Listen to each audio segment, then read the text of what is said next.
and its application.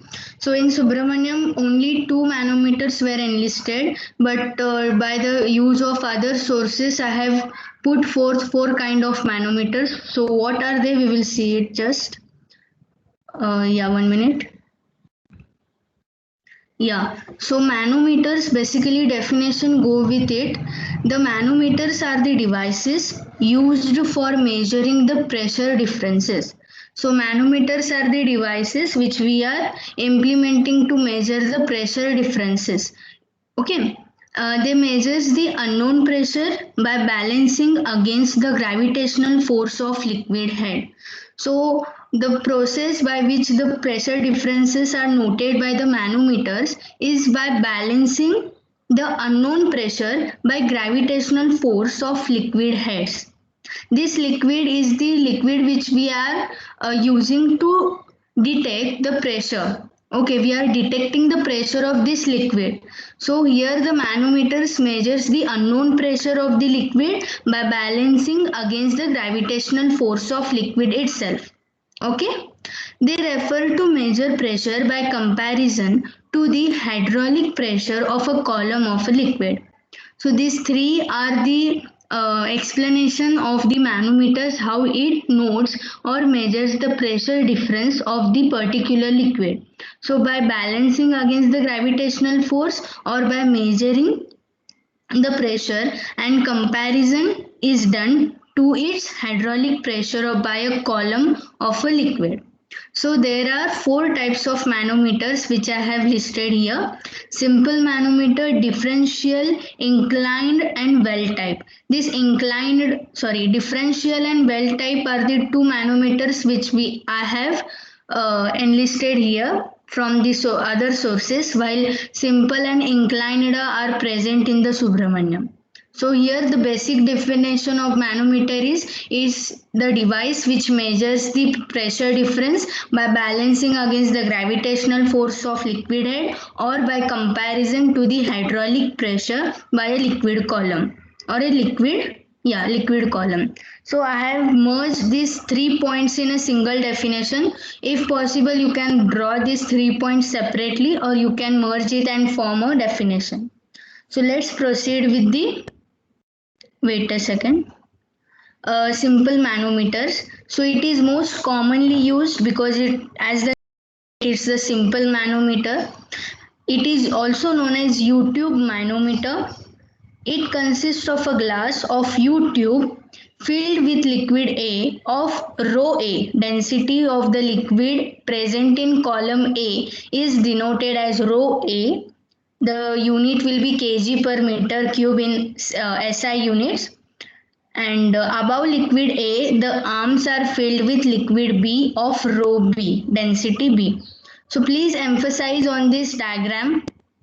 Okay, here you are seeing the 2 columns where the liquid B is present above the liquid A. At the downward side, you will observe that liquid A is present of rho A, density A, and above to the liquid A, just a minute, liquid B is present of rho B.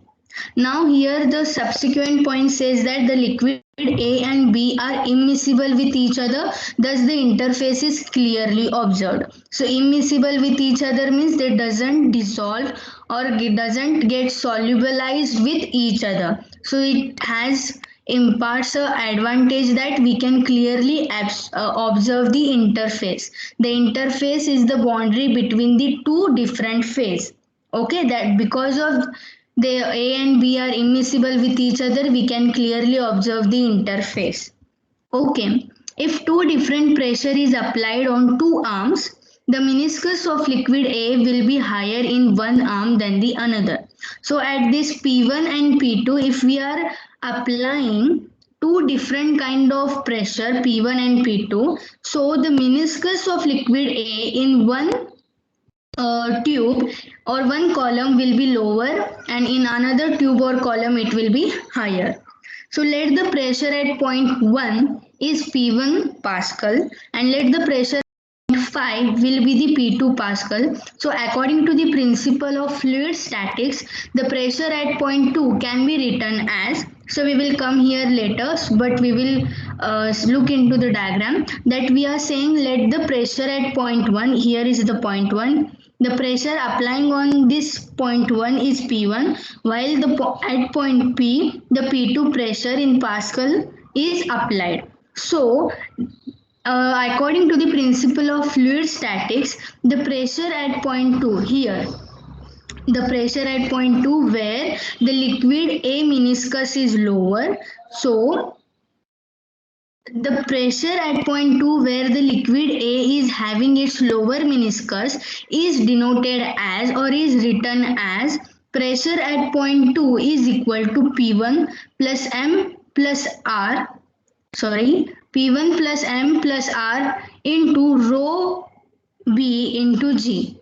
Okay, now subsequently the pressure at point 3 will be P1 plus M plus R rho Bg. So here you will locate that the formula for the pressure at point 2 and 3 are similar. Because look here, the point 2 and point 3 are present on the same area.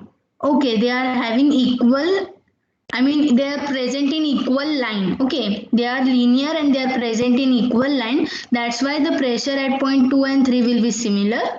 And that the pressure at point 4 is given as, the point 4 is here above the 3. The pressure at point 4 is given as P2 because here in this column the P2 pressure is applied. So P2 plus G into M rho B, or it is also uh, designed in the form of P1 plus rho B into, sorry, yeah.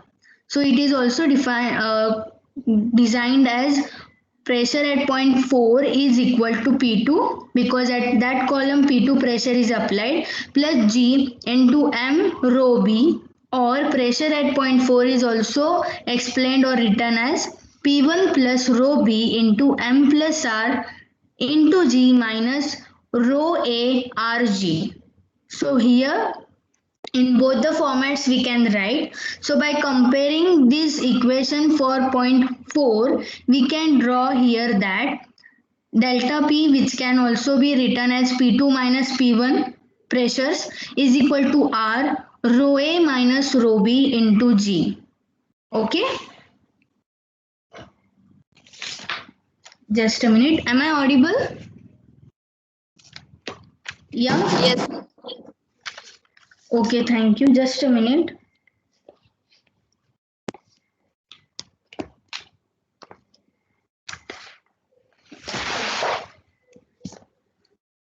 Just a minute. Yeah. So here the M plus R is the distance from point 4 to point 5. Okay, M plus R as you are seeing in the diagram also. So R is the distance in between point 3 and 4 and M is the distance between the 4 and 5. So M plus R will be the eventually distance between point 3 to 5. So here M plus R is denoting that, and rho B is the density of liquid B, and G is the gravitational force. As we have heard that manometers usually measures the pressure of liquid by balancing it with the gravitational force, gravitational force of the liquid heads. So G is that gravitational force. So here delta P, as I have told, it is the P2 minus P1. Here capital R is the distance between point 3 to 3 and 4. Here rho A minus rho B is the density of liquid A and liquid B respectively into G, which is the gravitational force. So in that manner or by using that formula we can use the simple manometers to calculate the pressure difference. By using this diagram also we can locate this formula also.